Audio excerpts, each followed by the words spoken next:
Las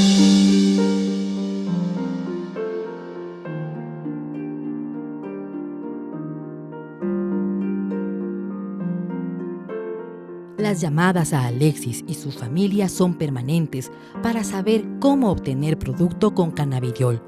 Ellos están decididos y el próximo mes de junio sembrarán la primera planta de cannabis para su autoconsumo. Imagínate lo que sería sancionar, penalizar a una familia con cánceres y discapacidades. Bueno, ahí está el desafío, ¿no? Uno hubiera querido que sea masivo, cientos de sillas de ruedas con cientos de niños y mamás y papás en las calles.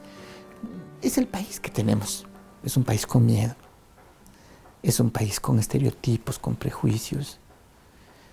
Pero bueno, no será la primera vez que chullas familias empiezan cosas, ¿no? La siembra no se dio, pero este mensaje abrió la puerta para que más especialistas, organizaciones, familias y pacientes con enfermedades oncológicas y discapacidades se sumaran a la lucha.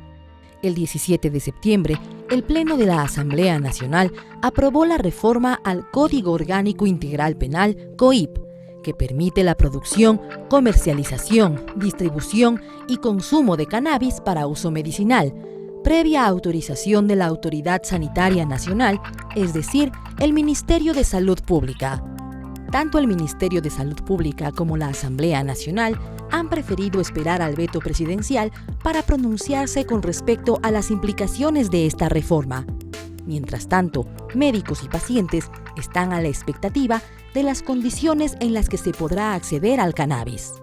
No se está hablando acerca de legitimizar o legalizar el consumo recreacional de la marihuana como tal. Eso sigue siendo penado. Eso hay que ser enfáticos y aclarar porque ha habido muchas informaciones, hay muchas declaraciones que han querido dañar este proceso, confundiendo a la población que el momento que se autoriza el consumo, la utilización del cannabis medicinal, se va a dar puerta abierta al consumo recreacional. Eso es totalmente falso. El CBD o cannabidiol es uno de los componentes del cannabis que no provoca efectos psicoactivos, a diferencia del delta-9-tetrahidrocannabinol o THC. Fue el profesor israelí Rafael Mekulam quien aisló estos componentes de la planta de cannabis y descubrió la relación entre sus moléculas y nuestro sistema endocannabinoide. Este sistema funciona como una línea de comunicación entre el cerebro con el resto de órganos y tejidos del cuerpo para regular las funciones esenciales del organismo. Los dos principales receptores que componen nuestro sistema endocannabinoide son los CB1 y CB2, proteínas que activan la respuesta celular. Y cuando estos interactúan con los cannabinoides de la planta, estimulan y equilibran algunas funciones de nuestro cuerpo, lo que explicaría por qué el CBD o cannabidiol tiene un efecto tan significativo para nuestra salud. Es un medicamento paliativo. O sea, no es que el cannabidiol es una droga que va a curar, pero sí va a ayudar para que el paciente tenga un proceso digno, un proceso sin complicaciones, que disminuyan sus molestias, que no se presenten aquellas epilepsias refractarias o que su umbral del dolor baje, es decir, su aspecto antiinflamatorio y analgésico sea lo adecuado para el paciente y que no tenga muchos efectos colaterales. A nivel mundial, el cannabis es utilizado para aliviar síntomas posteriores a una quimioterapia, dolores intensos de cabeza, enfermedades reumáticas y en casos severos de insomnio. Los pacientes lo usan en pomadas o aceites principalmente. La reforma al COIP dispone además que en la Ley Orgánica de Prevención Integral del Fenómeno Socioeconómico de las Drogas se agregue una disposición para que se excluya de las sustancias sujetas a fiscalización al cannabis no psicoactivo o cáñamo. Tanto del cáñamo como de la marihuana se puede extraer el CBD. La diferencia está en la concentración que tiene cada una. Además, el cáñamo podría destinarse a fines industriales. El cáñamo tiene 3 o más de las posibilidades para trabajarlo a nivel industrial como fibras, a nivel medicinal y pues a nivel de salud proteínas. La semilla del cáñamo es un gran arsenal de vitaminas, minerales, aminoácidos. Mucho antes de la aprobación de su uso medicinal, en el Ecuador pacientes con discapacidades, epilepsias refractarias y otras patologías ya recibían los beneficios del aceite de cannabis. Por supuesto, lo conseguían clandestinamente. Aquí hay autocultivadores que ellos tienen semillas de calidad. Y estas semillas, pues los autocultivadores, ellos han entregado a sus pacientes, a nuestros pacientes, para que ellos aprendan a hacer la extracción.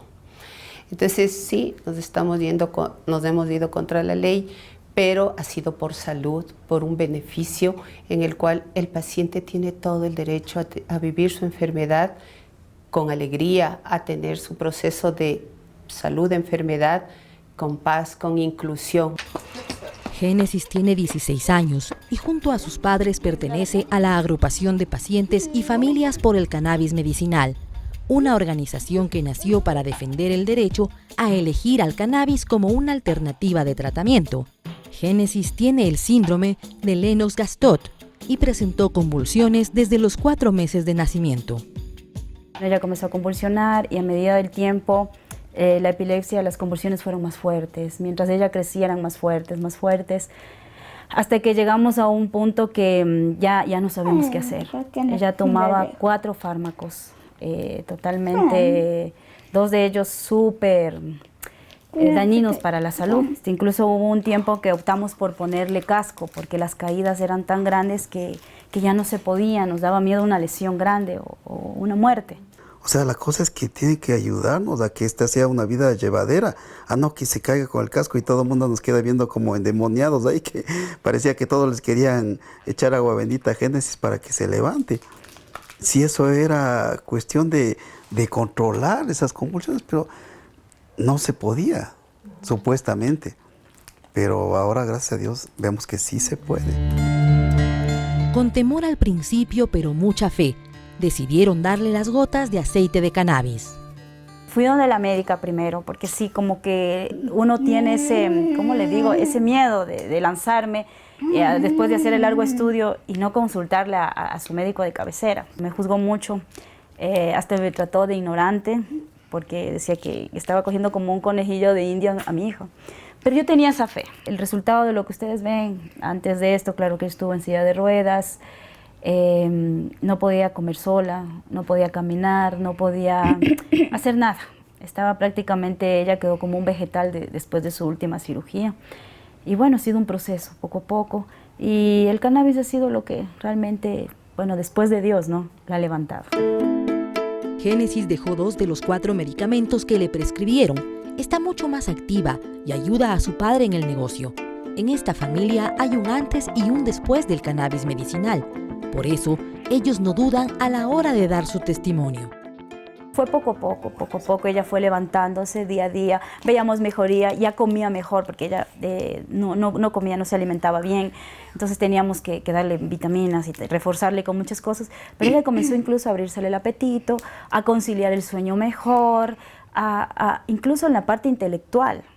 Claro, es que ya no convulsionaba como antes. ¿Cuándo fue la última convulsión fuerte de Génesis? Uy, ¿cuándo sería? Ya, gracias a Dios, hace más de un año ya que mi hija no convulsionó. Porque el cannabis funcionó casi el año. El Ejecutivo tiene 30 días de plazo para vetar o sancionar las reformas al Código Orgánico Integral Penal. Mientras tanto, organizaciones sociales, pacientes y médicos estamos a la espera de las reformas al Código Orgánico de la Salud.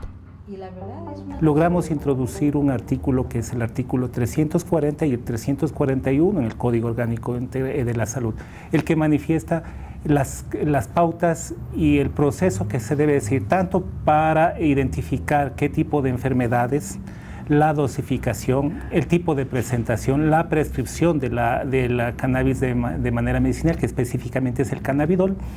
Y también en el artículo 341 se normaba cómo iba a ser el proceso de siembra, comercialización, producción y distribución en ese sentido. Que no cualquier médico tiene que ser prescriptor en este sentido, sino que tiene que ser un médico calificado, un médico autorizado por la autoridad sanitaria. Ya tenemos experiencia en ese sentido. Nosotros somos prescriptores de opiáceos, de la morfina, de todos los derivados.